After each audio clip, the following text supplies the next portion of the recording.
क्या आप जानते हैं कि हम हर हफ्ते 5 ग्राम प्लास्टिक निगल जाते हैं? इतने प्लास्टिक से एक क्रेडिट कार्ड बनाया जा सकता है। माइक्रोप्लास्टिक्स उस हवा में हैं जिसमें हम सांस लेते हैं, खाने में जो हम खाते हैं और पानी में जो हम पीते हैं। जब प्लास्टिक फ्रिक्शन या सूरज की रोशनी और माइक्रोब्स की वजह से टूटता है तो 1000 नैनोमीटर से 5 मिलीमीटर तक के छोटे टुकड़े बनते हैं। ये माइक्रोप्लास्टिक्स हैं और ये हर जगह हैं। ये न सिर्फ हमारी दुनिया को आलूदा कर रहे हैं बल्कि ये आपको भी आलूदा कर रहे हैं। हम ये भी जानते हैं कि माइक्रोप्लास्टिक्स हमें बहुत दूर दराज इलाकों में मिल रहे हैं, चाहे वो आर्कटिक हो या ऐसे जानवरों में जो कभी प्लास्टिक के करीब नहीं आए। लिहाजा ये कहना काफी माकूल है कि हम सब माइक्रोप्लास्टिक से मुतासिर हो रहे हैं। तो माइक्रोप्लास्टिक्स हमारे जिस्म में कैसे दाखिल होते हैं? आमतौर पर सांस के जरिए। जब हम सांस लेते हैं तो प्लास्टिक के छोटे टुकड़े इस हवा के साथ अंदर चले जाते हैं।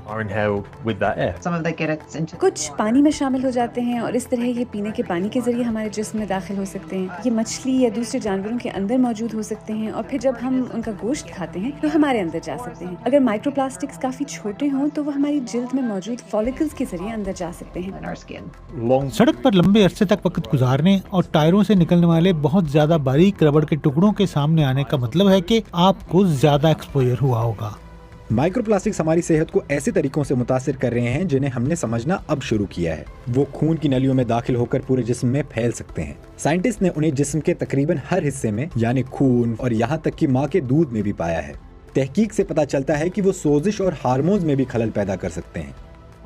जो बात हमारे इल्म में आई वो ये है कि माइक्रोप्लास्टिक्स हमारे हाजमे, सांस या फेफड़ों के काम करने और तौलीदी सेहत को नुकसान पहुंचा सकते हैं। माइक्रोप्लास्टिक्स को बड़ी आंत और फेफड़ों के कैंसर के बढ़ते हुए खतरे से जोड़ा जा सकता है।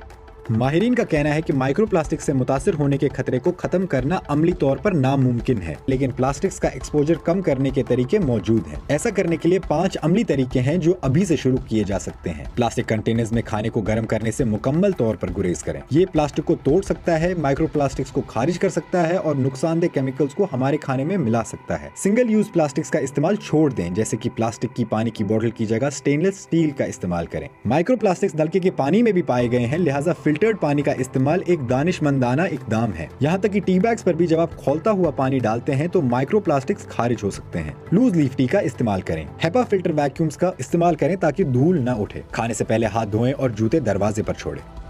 अपने प्लास्टिक के इस्तेमाल पर नजरसानी करें, शऊरी तब्दीलियां करें और इन मशवरों को दूसरों के साथ शेयर करें। मिलकर हम अपने एक्सपोजर को कम कर सकते हैं और अपनी सेहत की हिफाजत कर सकते हैं।